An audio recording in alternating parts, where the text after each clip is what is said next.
Alright, so George and I are here with the Cadillac ATS-V, and we've just gone for a little drive, and we want to talk a little bit about it, tell you our thoughts and opinions. This is George Evans. He's not associated with Winding Road, but he's just a good friend, and he's got some good things to say about cars occasionally. Sometimes knows what he's talking about. So anyway, just wanted to show you a look at the ATS-V's engine bay. Lots of plastic, as always. Lots of plastic. And we've got a little bit of a heat shield up here, and then of course your vents. And it's okay if water goes in there, because really it just kind of falls down into there, isn't it? Yep. Actually looks pretty compact. Yeah.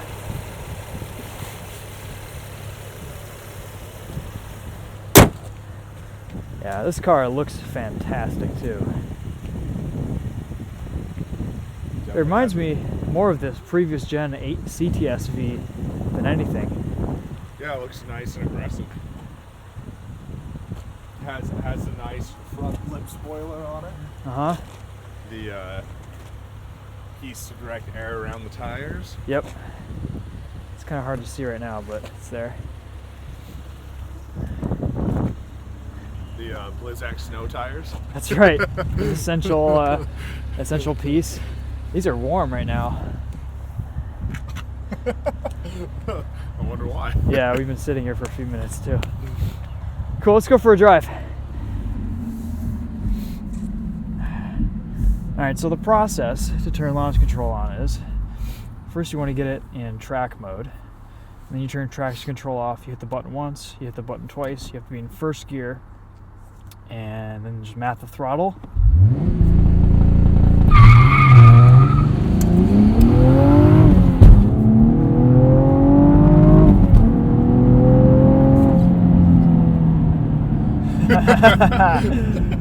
There you go.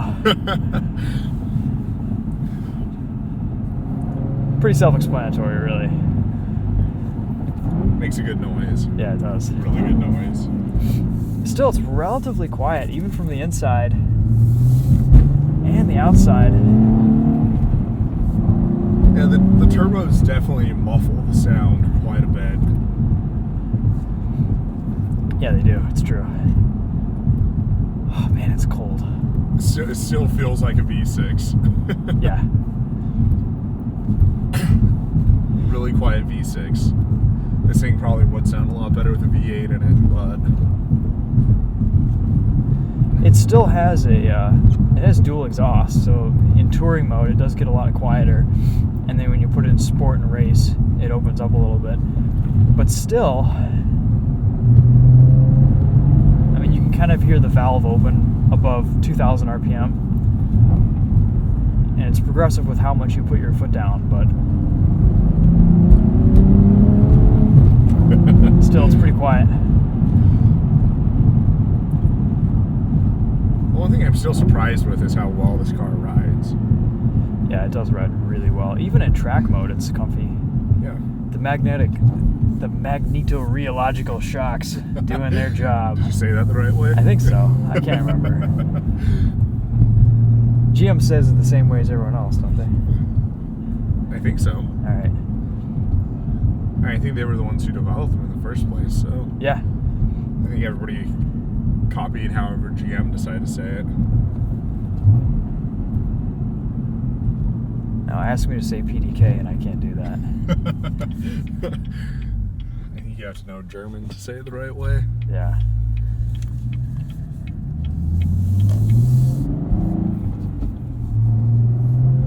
So Rev-Matching works pretty well. If you turn Rev-Matching off, the car is actually pretty easy to drive and Rev-Match on its own, which is nice. Because sometimes you get cars like the BMW M5 and even the 370Z, and without Rev-Match, the transmissions are a little bit of a dog to drive. It's kind of tough to get the revs up to where you want and just at least shift and downshift smoothly. But in this, the transmission's pretty good to drive. Now, which is surprising because everybody keeps comparing it to the BMW, saying how bad this gearbox is, but I actually think the gearbox is probably one of the better parts about this car. Yeah, it feels good. It has a nice, I'll kind of aim the camera to my hand while I'm driving. That seems to be the best way to describe a gearbox. But it has a good resistance between gears.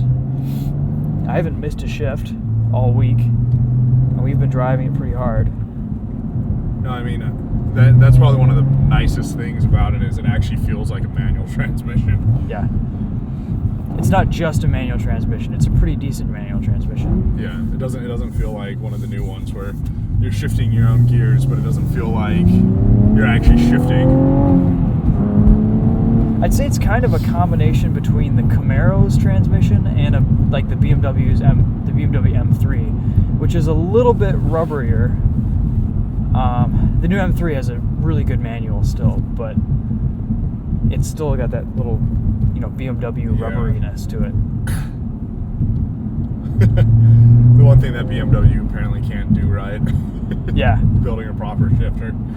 Oh my gosh. I mean, so like the 1M Coupe manual was fantastic. That was a really good transmission. And then the new M3, M4 has an iteration of that, but with like some like carbon fiber linkage or something. Oh. They've got something in there they've improved it. But I drove a manual M5 around Laguna Seca and then also at just around the street for a POV test drive a few years ago. And man, it was terrible. It was awful. You had to use Rev-Match because like the transmission was such a dog, like you couldn't even drive it smoothly without it. And it wasn't geared properly, like the gears were off with a power band. And that's one nice thing with this car is that the gearing is actually it works well with the power band. Yeah. So when you shift, you're not getting out of boost, you're staying in boost, especially with flat foot shifting, which is really nice. Well, it's got enough torque to actually pull through all the gears. Yeah, it does. If you don't use flat foot shifting, there's a little bit of a torque dip between gears. Yeah. So if we get into it and I lift off. Yeah, at that point you're not tricking anybody. You definitely are driving a turbo car. Yeah, that's exactly right. Like when you use flat foot, it does feel like the motor is bigger, but here's an example of flat foot.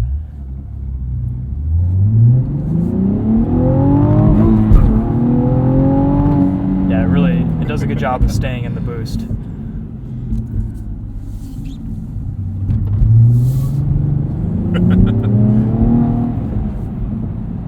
It definitely wants to be a tell-happy car. Yeah, it does. In track mode, it won't let you, but... And especially with these winter tires. So what do we have? We had two 75s on the back and two 35s on the front. Yep. So those are 10. Those are like down. 10 millimeters smaller than the summer tires. Yeah.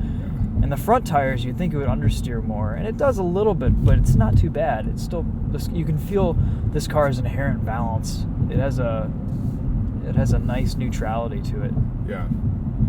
Like, I think that this is one of those type of cars that they did a really good job of. BMW is always known for how well they make a car handle and ride, and this car I could see driving day in and day out and not being fatigued. Oh yeah, this would be a good daily driver. Like the FRS, you take it for a long drive, you get fatigued in. I've never felt that way in any BMW I've ever driven. And this car, I feel like they have that same compromise, which is what you want in a car that you drive every day. I mean, even the seats, they're so... Oh, these seats are fantastic. Yeah, I love these seats. They have so much adjustability too. Like you can, so there's a little knob where you can switch whether you want to adjust the lumbar, side bolsters, bottom bolsters, and of course the Recaros, so you can't really go wrong. Yeah. Yeah, GM should probably put these seats in every single car that they make. Yeah, it'd be worth it. Yeah. Even the Volt. Doesn't matter. Base Spark. Yeah. You should be able to upgrade to the Recaros. That's right. Again, man. And they look good. They're a good looking seat. Yeah, they are. Besides the fact that all the Alcantara in the car is on the back of them. Yeah, there's like 3 little sections of Alcantara on the front. Even the shifter boot is leather, the steering wheel is leather in this car, and then there's like a huge area of Alcantara on the back seat, which you would see if this were a 4-door and you had passengers back there. That would be kind of cool, but you don't, and there aren't. Which is really funny because all the Porsches, I think the back of their seats are all plastic. Yeah. So I think they did it to make the car seem more upscale, but either plastic or carbon fiber. Yeah. Well, I think the GT buckets in the Porsche are probably carbon. Yeah. But yeah. Of course, those are like $5,000, $10,000 seats. Who knows? Typical Porsche pricing. Yeah. You know what we should do is a test on these like POV discussion videos is see if you can fit in the back seat in coupes. And if you can fit in the back seat, because how tall are you? 6'3". All right, if you're 6'3", that's probably like that's a max. Brad, I think Brad is like 6'4", our LA guy. I'm 5'10", so it doesn't matter. I can fit in anything. I could fit in the back of an Aston Martin Vanquish. I was going to say, you should have Brad sit in the front seat and I'll sit behind him. Yeah, right. Probably the only car that we could get away with that in is probably an S-Class Coupe. Yeah, that would have plenty of room. This thing does pull, though. Yeah. It's one of those cars where the noise doesn't really reflect the amount of performance that's being put out. Well, it has enough torque down low that even if you're in a higher gear, the car will pull itself through. Yeah, that's true.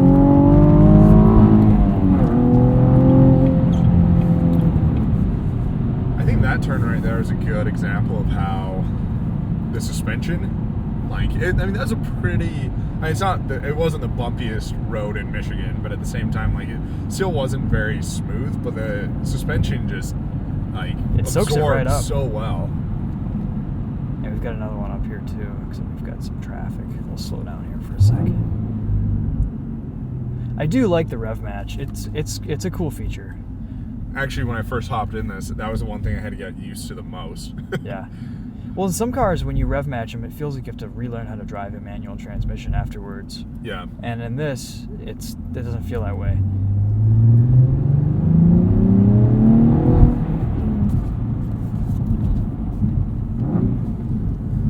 Forgot that I turned it off.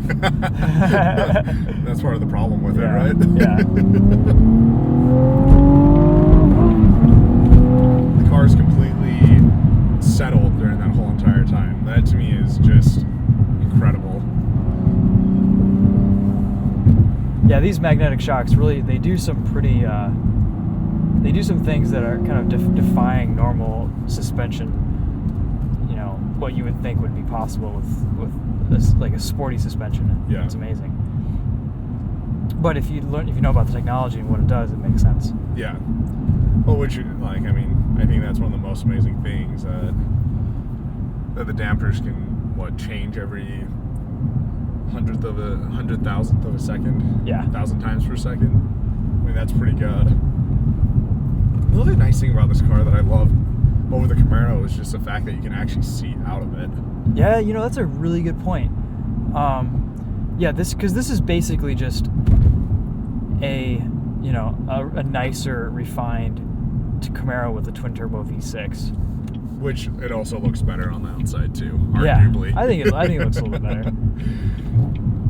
Out of every car that this car competes against, like the M3, the C63, this car I think still looks the best out of all of them. It looks really good. It's like until you get close, but as long as you don't look at some of the details up close, this car looks amazing. I think the interior leaves a little bit to be desired, but honestly, once you own a car and you drive it every day and you begin to appreciate the finer qualities of the handling and the dynamics and the way the engine pulls and the way it feels to drive, and you're not just showing up at the showroom and looking at what car is the prettiest. Yeah. The fact that this interior isn't as nice as the new M3, M4, or even maybe the C63.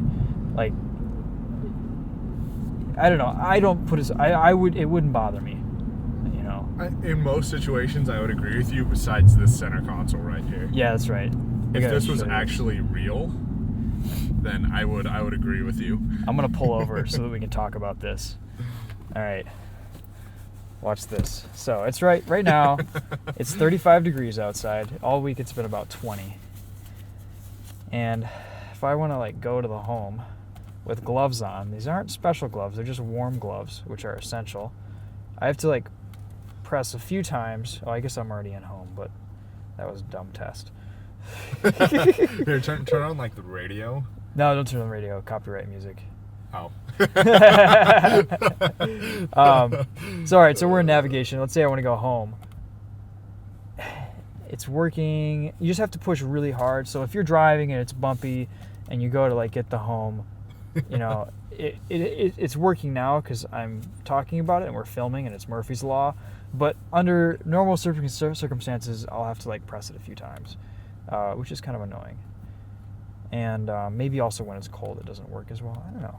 Well, part of it too, I think, is you had to press down hard enough because this whole panel moves. Yeah. And it gives you like haptic feedback. Mm-hmm. And if you're not pressing down on it hard enough, it doesn't do the changes that you want it to do. Yep, that's true. So like even the seat heaters, like you sort of have to, if you press too hard, it doesn't work. If you press too lightly, it doesn't want to work either. But I think in theory it works in like the bubble of a group of people saying, hey, let's do this. But when you actually take it out on the road and use it in practice, it's annoying to live with. I don't like it. I also don't think it looks as upscale as something that I expect in this price range. I mean, this is like a $70,000 car. Yeah. Yeah. What is the sticker on this? Do I have my info on this? Hold on a sec. I've got a thing back here too. All right, it's always nice to talk about like specs and stuff. Here we go. Okay. Vehicle highlights. Brembo brakes, 464 horsepower and 445 foot-pounds of torque. Which that's more horsepower than an M3, but less than a C63 AMG. Yep. Or C63S. I don't know if it's more than C63. 75. All right, so yeah, 74.6. And what does this have? So starting price is 62. 62, so it's got about 10 grand worth of options. Track performance package. All right. It has a low mass battery, which is in the rear. Deletes tire sealant, inflator kit, tow hook, and floor mats. Carbon fiber package. Ooh, that carbon fiber package is a lot. Lots of underbody diffusers and rear diffusers and front splitters and spoilers. However, that spoiler looks freaking badass. Yeah, the spoiler adds to the look of this car. And the recaro seats, $2,300, totally worth it. Yeah, that's a must-have upgrade on this car.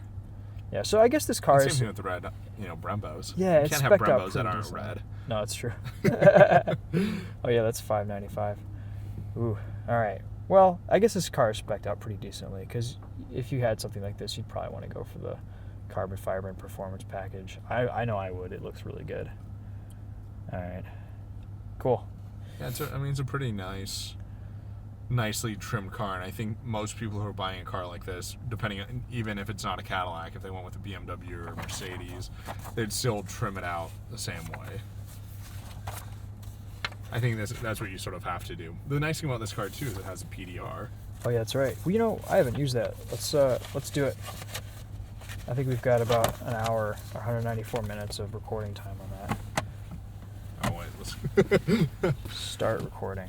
Is that all we do? Yeah, we just start recording. I guess it's not going to show us a display, is it?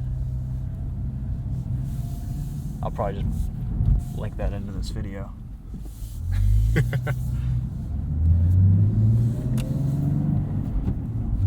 Well, this just turned into a POV night drive. You're going to get 2 copies of the...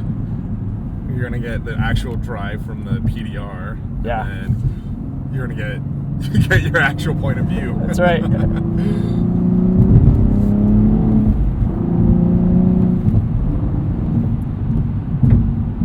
mean, honestly, if this was a car that I was going to take out to the track and I wanted, like, this was going to be, like a second car, I think the PDR almost makes it worth it. That would be cool. Yeah, it is a neat feature.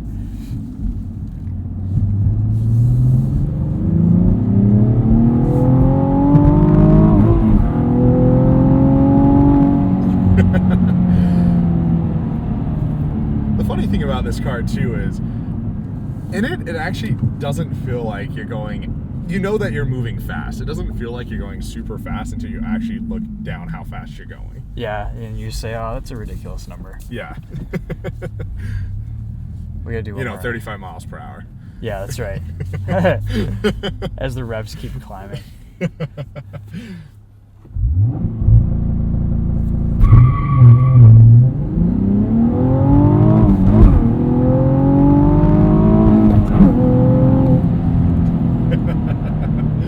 You got to get those shifts right, otherwise it'll hit the rev limiter. Yeah. And if you go too early, it'll bounce off the rev limiter. Flat foot shifting does work really well, though.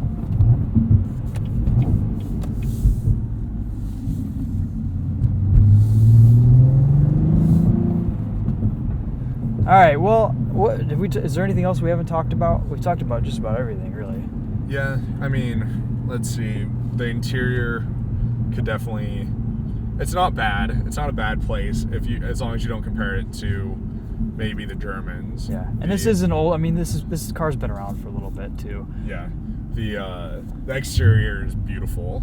It drives really nicely. I mean, I think this thing drives a lot nicer than the current what is it, the F30 BMWs or whatever.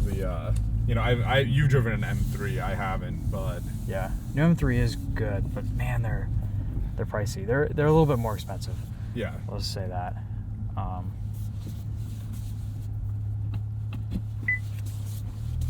Backup camera is very nice. Yeah, it works pretty well. I'm so glad we live in an age with backup cameras. I am too.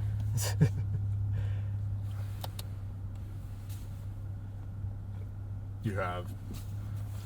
Oh, you look, can we view. can view the recording. Sweet. Can we turn on the volume? Yes, we can. I'll probably like that in this video. They make it sound better in their video, at least. Yeah, they do. I wonder if there's a mic in the engine. POV night drive. You're gonna get 2 copies of the. You're gonna get the actual drive from the PDR, and then you're gonna get your actual point of view. That's right. You know, this looks like it's better quality video than the Corvette. It might just be the screen. Maybe. Still, it looks pretty nice. I mean, honestly, if this was a car that I was going to take out to the track, and I wanted, like, this was going to be, like a second car, I think the PDR almost makes it worth it. That would be cool. Yeah, it is a neat feature.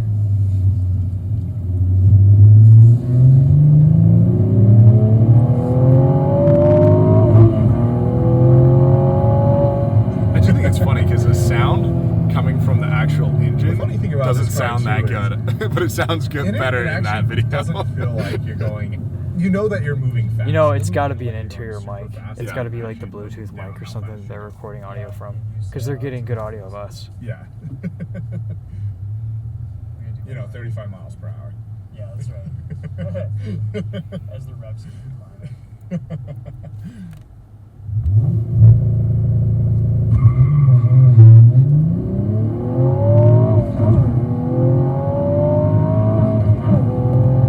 So fast, so quick, man. That is just rapid.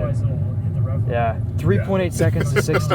All right, so that's a 3.8 seconds 0 to 60 on snow tires, and it's 35 degrees outside. Yeah, we didn't really spin much. No, it did a little bit of feathering in the beginning, but that was it. All right. Wow, that's quick. That is really quick. That's really good. Yeah, that is. I mean, let's see. What I think this thing's quoted at 4.1, so that's better than it's not bad. standard. I mean, I guess snow tires are soft and they are a little bit more compliant, so they might put down a better time than the stock tires that would spin off the line. I don't know. Well, we saw a nice little rubber pile. Yeah, we every did. Single time. Yeah, no, it's true. There was a little rubber pile. Thanks, GM. Yeah. You've driven an M3, I haven't. Cool. Well, we don't need to listen to that conversation again. Holy gosh. AM radio. Turn it off. Turn it off. All right, well, that's it. Cool. Cool. Well, hey, man, we'll do this again sometime when we get another cool car, and I think next week I've got a Volt. That might be interesting. Yeah. And see if it launches as well. Yeah. I think we can beat that 3.80 to 60. You know, instant torque. Yeah. Right off the line. All right. Oh, cool. Well, we'll see you guys later. Until the next iteration of POV discussions. Yep. Later. See you guys.